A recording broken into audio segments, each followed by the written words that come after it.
What is up guys, I am Jack and this is Driven by Data. Now the latest BMW 7 Series costs over £100,000, but what if you have a budget 1/10 of that and you still want to be surrounded by luxury and comfort as you drive the family around? Well, today we're going to be looking at 5 great luxury car bargains that you can pick up for under £10,000. These cars were all top of the range luxury saloons at launch and they've seen massive depreciation. Of course, as with any used car, there's going to be maintenance costs and potentially expensive repair bills, more so with these cars than some other used cars, so make sure you do your research. But don't worry, today I'm going to be giving you a bunch of data and key stats on these cars that are going to help you to make an informed decision. If you enjoy this content, don't forget to smash that like button and subscribe if you're new around here. Right, let's get into it.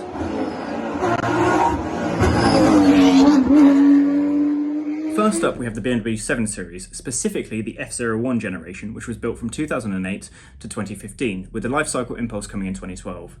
The F01 7 Series was BMW's flagship, with a starting price of over £57,000 when new for the entry-level 730D, ranging all the way up to over £100,000 for the top-of-the-range V12 760 Li. Fun fact, the V12 in the 760 Li is the same V12 engine that's found in the Rolls-Royce Phantom, except there it was enlarged to 6.75 litres. Sadly, these are not in our budget, so bringing ourselves back down to earth, the 7 Series could have been bought in a range of petrol or diesel engines, but the diesels were wildly more popular at sale, and hence they are much more abundant on the used car market.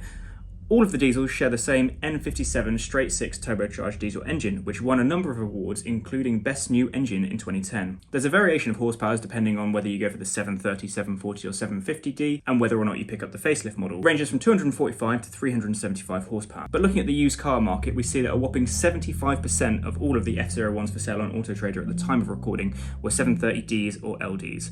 Technically, the long wheelbase 730 LD, that's what the L stands for, long wheelbase, technically that is the F02, but you get the point. Whilst this might be the ultimate driving machine, it certainly isn't the ultimate spec machine as standard. On the entry-level SE models, you get leather, front heated seats, xenons, high beam assist, and that is pretty much it. But not to worry, the options list was long and juicy, so make sure you pay specific attention to the specific example that you might consider. Some of the key options to look out for are the surround view, which gives a top-down 270-degree view for parking. It helps you pulling out of junctions as well with restricted view. If you can't find one with surround view, then the reversing camera option would be a nice touch. Other options to look for are the comfort seats and also ventilated seats front and rear.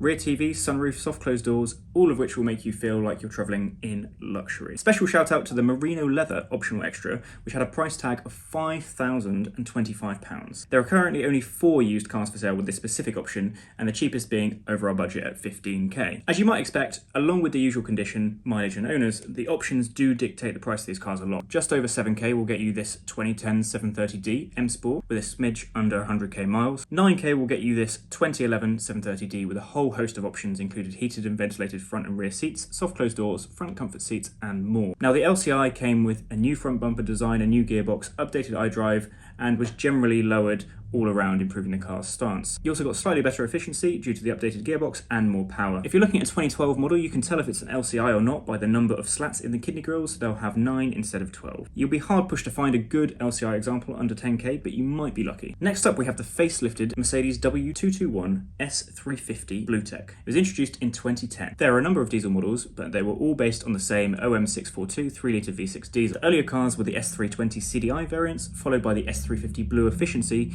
shortly followed by the S350 BlueTech. Now the S350 BlueTech utilises AdBlue, which reduces emissions and as such is Euro 6 compliant, as well as more powerful and efficient. The SE model was quite basic in spec, similar to the 7 Series, however it included a hidden telephone keypad in the command center console, so you can lift that up and simultaneously remember a simpler time and also feel a bit like Pierce Brosnan. Optional add-ons include Harman Kardon sound systems, memory seats, rear TVs and tables, as well as panoramic roof. Be on the lookout for the AMG Sport package, which added some design tweaks to really set off the S-Class muscular design. The S350 BlueTech is really the one you want to go for because this one is ULEZ compliant and it also is the most efficient and powerful. If you live outside of the city and you're not so concerned by the ULEZ requirements, you might be interested in the Blue Efficiency model and save yourself a few £1,000s. You can pick up a pre-facelift S320 CDI for as little as £3,000, but beware, a car at this price point is likely to have a number of issues. A high mileage S350 CDI Blue Efficiency will set you back around £6,000, but a BlueTech is going to be more like 8,000. Realistically, you want to be looking closer to our 10k budget for a good one. Whilst this generation of S-Class does have a lovely stance about it, particularly with the flared wheel arches, you could say it looks dated compared to today's cars. In my opinion, the F017 series has aged much more gracefully and looks more in keeping with modern luxury car design. Perhaps this is down to it being released 3 years after the Mercedes, but of course this is personal preference, and at the end of the day you should be guided by what you like the look of. Now, the Audi A8 D4 is the third generation of luxury saloon from Audi, produced from 2010 to 2017, which makes it one of the latest released models on this list. Straight away you can see the design is much more subtle and understated than the S-Class or the 7 Series. At a glance, the A8 can look like the other Audi models, for example the A6 and A4, so if you're looking for subtle luxury, this could be the pick for you. The A8 was available in a similar 3-litre petrol or diesel V6 configuration, as well as a diesel or petrol V8 and a range-topping W12 engine. The base level SE came with full LED headlights, adaptive air suspension, leather seats of course, but it also came with keyless entry and a reverse camera. Optional equipment included double glazing glass, sunblinds, soft closed doors, rear TV entertainment, massage ventilated seats, and heated seats front and rear. Yes, you heard that right, front heated seats were an optional extra. Even my wife's VW Beetle from 2000 has heated seats. But moving on, of the 53 pre-facelift A8s on sale, 45 of them are the 3-litre TDI V6, and limiting our budget to 10k, we see that this is the only engine available in our price range. Be on the lookout for a bumpy ride on test drive, because this can be an indication that the air suspension is failing, and other common complaints include the EGR valves and particulate filters.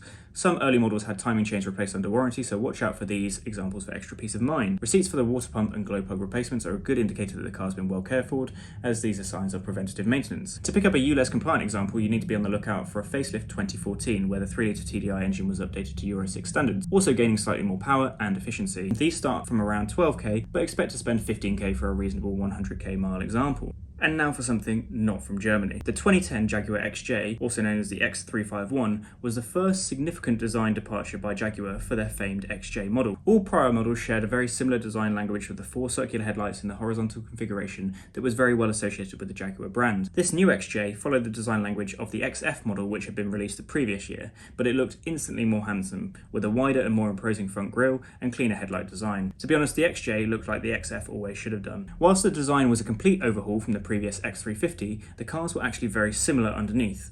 But not to worry, the X350, despite that dated body, was actually rather advanced underneath.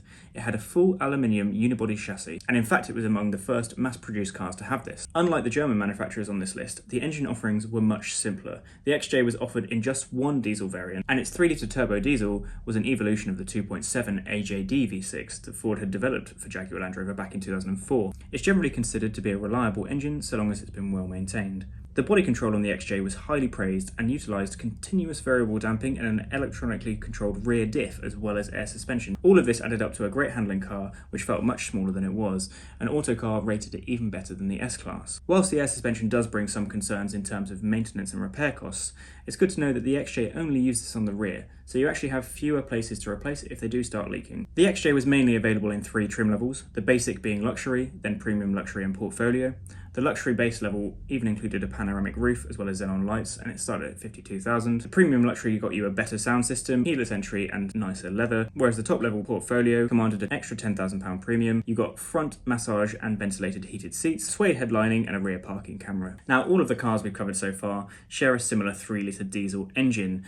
And with all of these cars, you need to regenerate the particulate filter, otherwise known as the DPF. If you're not regularly driving long enough distances, then this can cause problems, because it does have to go through this regeneration process, and if this starts when you're in slow traffic or coming to a stop, it can lead to it not getting cleared out properly. So what if you want a nice luxurious saloon car, but you don't want to deal with all these diesel issues? The problem is that for many of the models that we mentioned, the diesels were bought in way higher numbers, and in fact there are not many petrol options around. However, if you look a little bit further afield, your eyes might land on the XF40 generation Lexus LS.